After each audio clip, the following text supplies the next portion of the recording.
The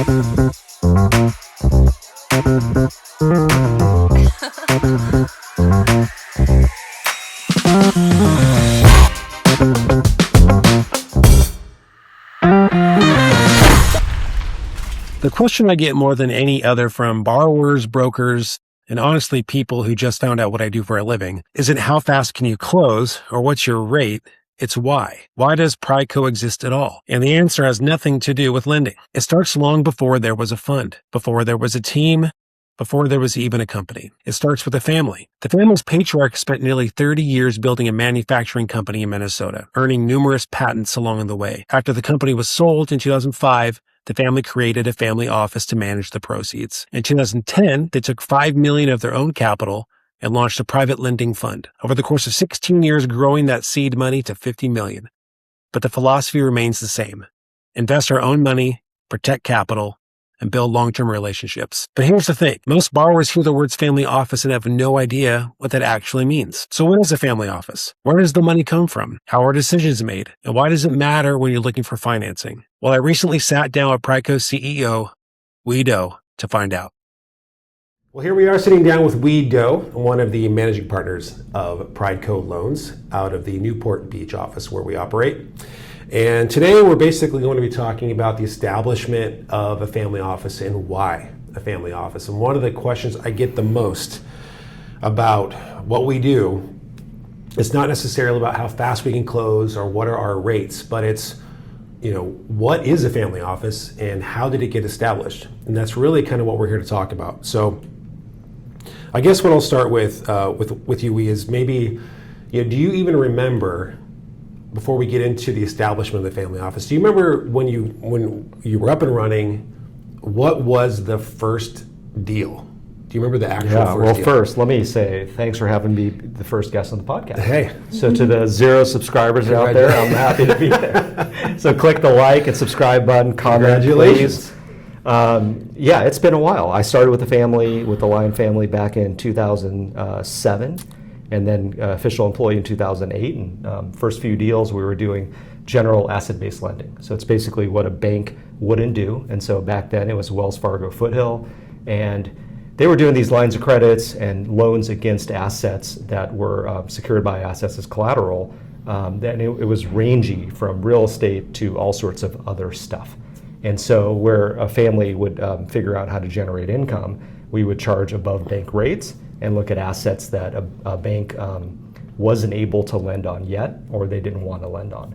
And so that's how we were able to get these like 16 to 18% at that point loans that provided great income. And so back in that day, it was like pre-08, and then 08, 09 happened, Great Recession. We were looking for income. And so we had bond funds, we had bond ladders, closed-end funds, things like that. And that kind of dried up. And so we needed to provide money for the family office that we run. And so the first few deals we got in were brokered, referred, and I remember probably 2 loans that kind of stood out. One was a loan on life insurance premium financing. And so you can get a life insurance policy. And so let's say your net worth is pretty significant in the 100 million range. You can get a life insurance policy. And you could borrow money to finance the premium. And then by the time 2 years after the non-contestable period ends, you can actually take that loan and sell it at a net current value. Mm-hmm. And that amount you sold it for was greater than the loan, and so that money goes into your estate. And so that was an interesting one. We made 2 loans. One loan worked out fine. Another loan was higher.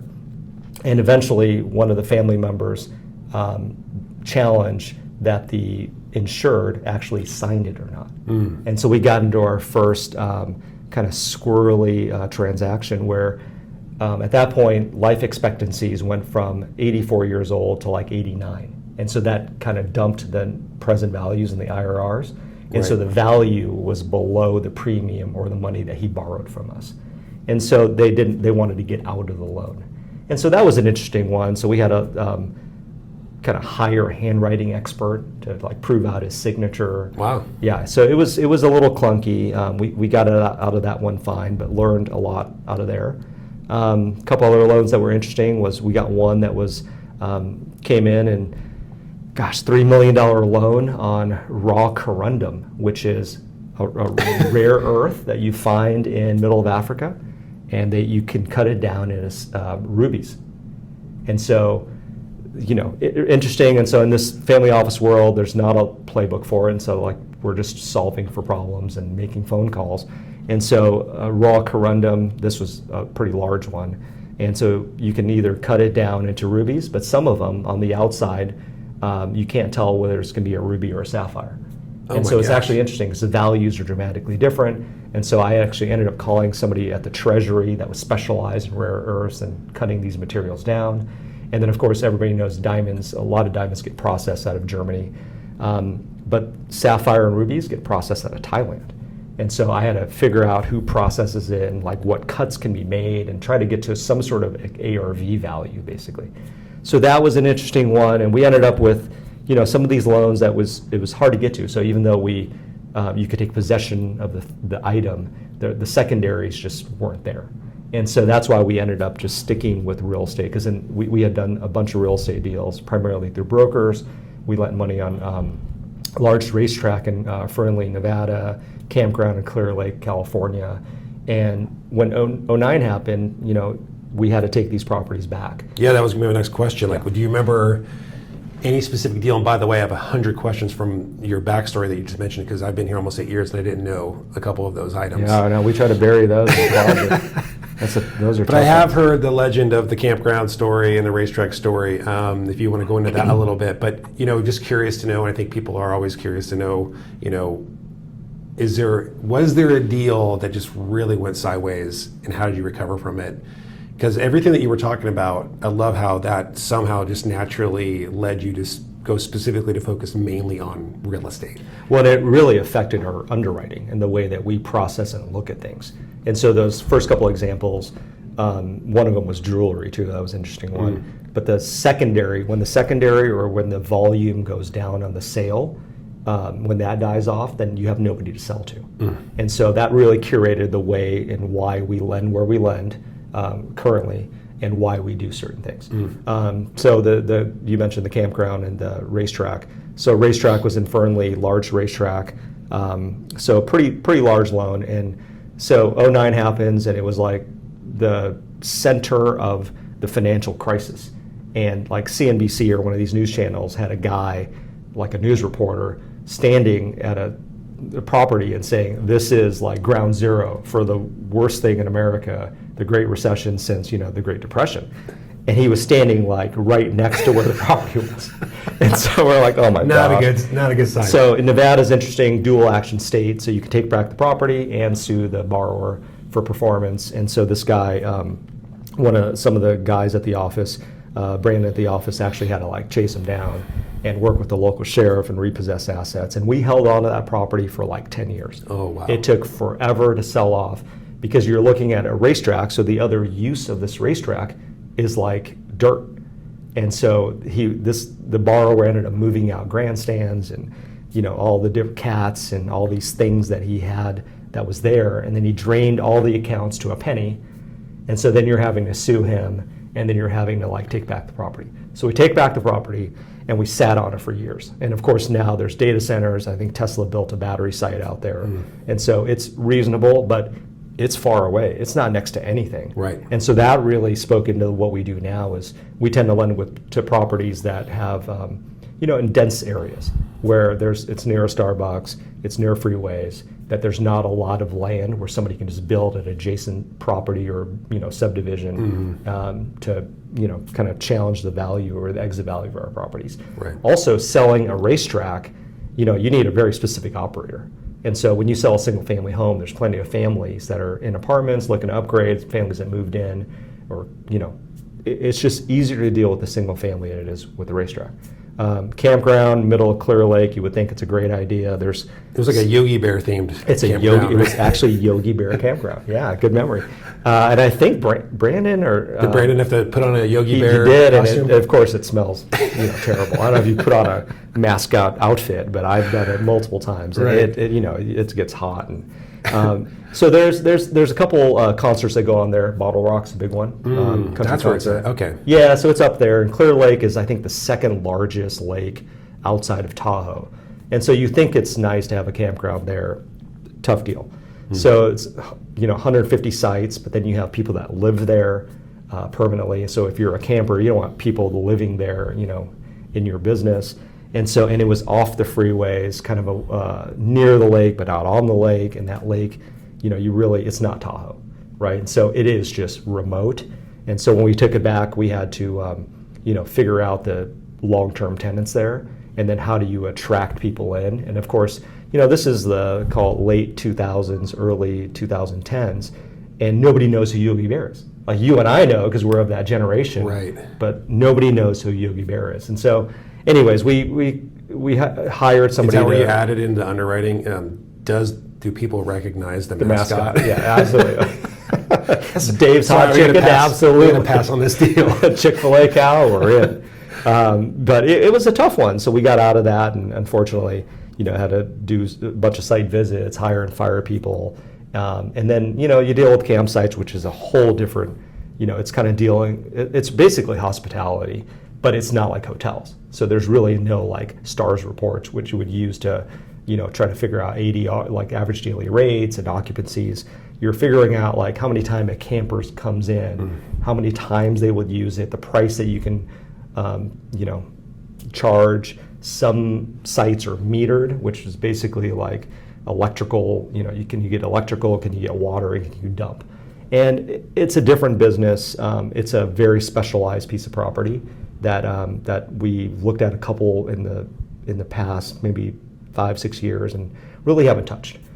So that kind of drove to, again, kind of reinforcing our idea of like properties that are near dense areas, major metros, and if you're dealing with hospitality, it's got to be along a transportation corridor or something that's that people want to go to, and because Clear Lake, California is not a destination for most people, right? And so that's tough ones, and that really we kind of settled on single family real estate because one, it didn't move, so it was stable. I was going to ask you, how did you exit that property?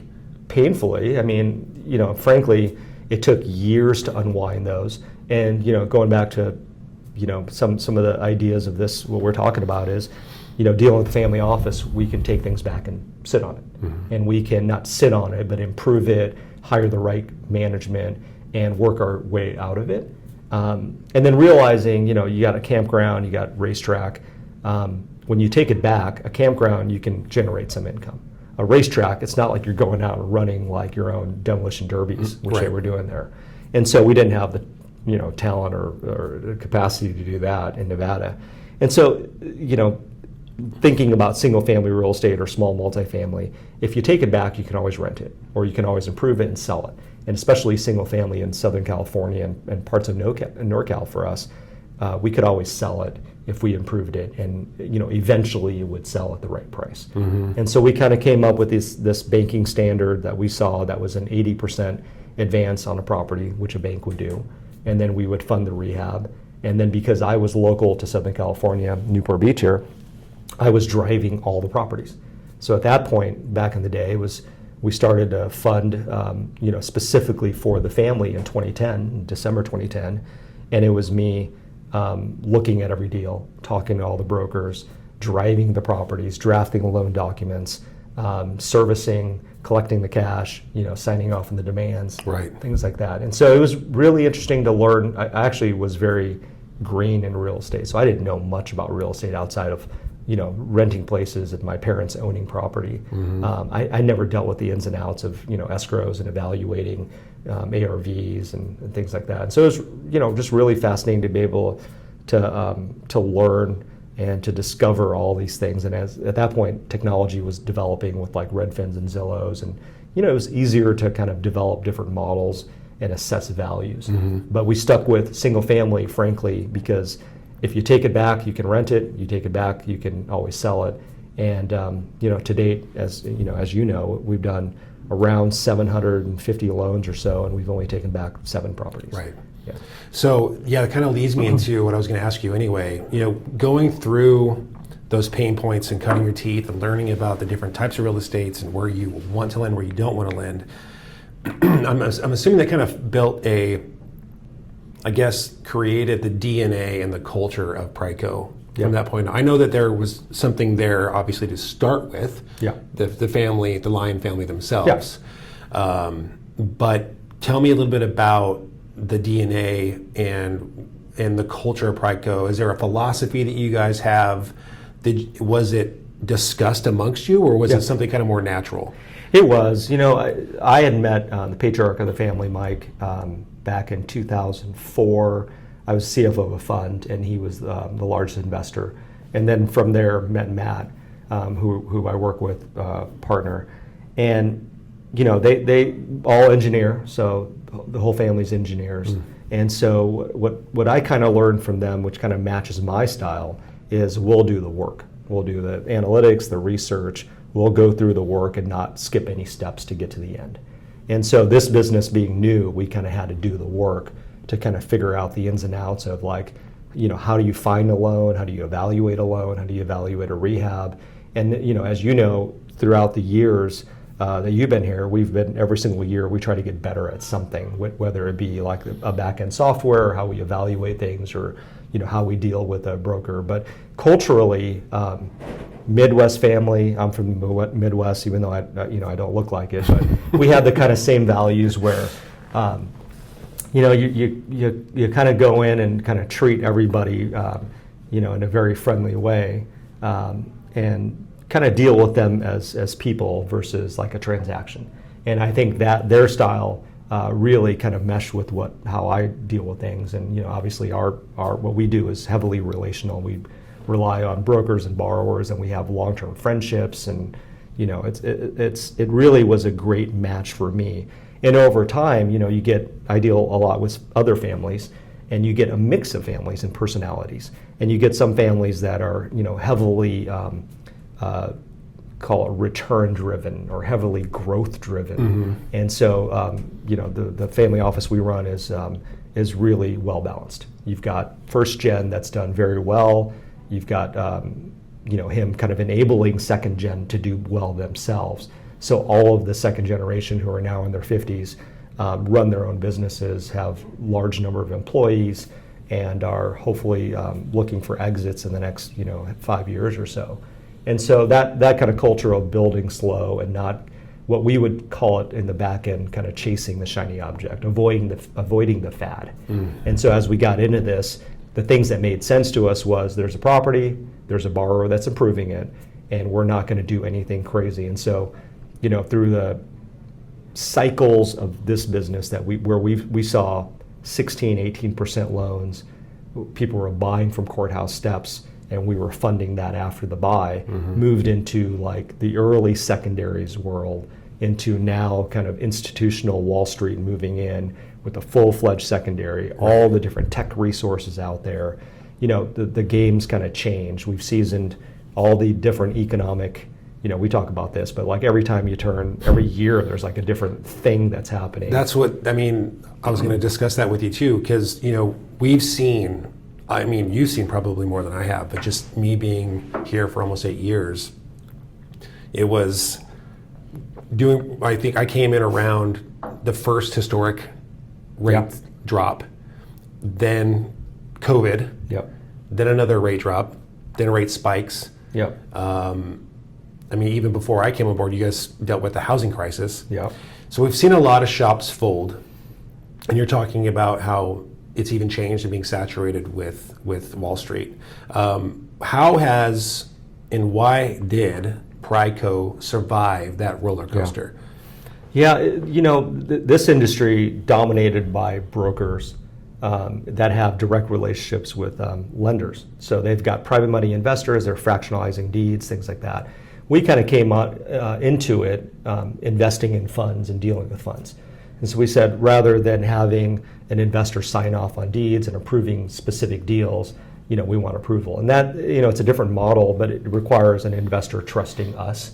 And so we started the fund in 2010 with the seed money from the family, and then we added people that I knew around here to kind of fill up the fund. It's just a different model, and we've been able to survive because the capital from the family office and it's just really sticky. So there's not a lot of redemptions. People are looking for yield. principal protection. So it's not like our returns kind of whipsaw. Our returns kind of track towards like a market return and what others return. Right. But I would say like our at one point our fund was $1 million minimum, and we talked about lowering it, and we have these discussions about should we add others. But basically, we've never marketed our fund, and it's gone through relationships and friendships and kind of people we know, and it's a small allocation of their full net worth. And so they can season through a storm too, in the same way that if we took every property back and had to renovate or fix it, we could, And so it's a different model that we have, and that's why we've been able to season through. And I think as the market started changing with secondaries and selling properties, there were some provisions in there where people were splitting loans into an A and a B tranche, and then we never wanted to split a loan. We wanted to sell it in whole. We didn't want to deal with buyback provisions. And then also, any loan that we brought in, it's a loan that we would have done and kept ourselves. Right. So we never got in the mode of, we're just going to like bring this loan in to make a broker fee, because on the fund side, we obviously generate income through managing the money, assets under management for the fund versus kind of the broker fee. And that's, our setup is just different than some others. And I can kind of see how both work. But we've never, as we've never been into that position where I'm going to hire many brokers and kind of churn. We've kind of kept this, heavy relationship, and just kind of sustain over time, because I think you can whipsaw between a lot on the different markets. Yeah. And our capital source has always been the fund, and then our credit line had always been the family, and so we never had to deal with a bank until now. And we never had to deal with people coming in and out of the fund in a large, volume. And so we just didn't have the staffing to do that. And it just was never our intention to set up something where people were investing $10,000, $50,000, or even $100,000. It was a lot higher of a minimum, knowing that they can afford it. And I've actually said no to some people where I would evaluate their kind of total capital available. And I said, this is probably not for you. Oh, really? Yeah. Wow. It's funny, you're touching on a lot of things where I feel it bleeds into from what you have established as the culture and DNA of the family office, and everything that you're doing on the back end, from working with the investors, from the creation of everything, all the way to what we see on the front, on the sales side and underwriting side, and the borrowers that pick up on that sense from working with us. And I feel like that is what has set us apart from one of those bigger shops. It's almost like a respect level, and one of the things I hear a lot too is they, in other words, feel like they are a part of the family when they have once worked with us. Yeah. Well, I think one last question I've got for you. We're always kind of, I guess, asking ourselves why we do this. There's a lot of why things. Does anybody want to get a private lending? Right. It's the craziest business. And knowing you and knowing, the intelligence that we have through our partners here at PrideCo, what is it for you personally that is, gets you up in the morning and gets you to your desk to do what you do? Why do this when you could have done so many other things? Yeah. I always ask myself that. No, in a good way. I think what we do is it's unique every day, and so that's exciting. And so you and I are relational. I like the different touch points with many people. And so for me, on the family office side, we've got investments that we make for the family. We're obviously dealing with the family. We've got the fund where we're dealing with borrowers, brokers, vendors, all sorts of folks. And then on the JV side, you've got different relationships where they've got a very specific business that we're funding. And so all of that is to say, there's always problems to fix. And I like to try to figure out the problems in these things and try to fix it. And so whether it be a borrower coming or a broker coming with a deal and trying to structure a deal that makes sense for them, that's a problem to fix. On the family side, you've got estate issues, you've got investments you get in, investments you're trying to get out of. Those are all kind of problems to fix. And then, on the JV side, it's dealing with, really talented CEOs and others that need the equity capital, and we're able to solve for that, structure it right, and kind of be their partners on that. And it does come down eventually to people. Yeah. And that's why we deal with the people we deal with on the borrowing side and the investor side is they're great people and they have their own story, and I really enjoy that part of it. Right. And so part of the kind of culture and the kind of story with our business is, I've been fortunate enough to hire everybody here. And, we knew each other prior, and it's great. I think we have a great culture because we have a great team. Right. And so that gets me up. It's exciting to be a part of a business that's extremely stable. We're in growth mode, but we're not in like ultra high growth mode where everything's a fire drill. Right. We've got construction, rehab, fire drills always. But I would say from beginning to end, on every part of the business, we have great people. Right. And we have, I guess what the audience doesn't see is the times that we do the holiday parties or the things that we do here with the Duffy and golf and things like that. Everybody genuinely gets along. We all genuinely like each other, and so that gets me up. Is providing and working in a business, kind of setting a standard for how we treat each other, how we can all benefit financially, and how we get a future place to work at. Right. Well, I'm certainly grateful to be here and thankful that you were able to sit down with us today. Yeah, appreciate it. Yeah, we'll have to do it again, but hopefully this is a kind of a good explanation of why the family office was started in the first place, and how it's going, and we'll share more stories down the road. All right. Thank Appreciate you. it. All right.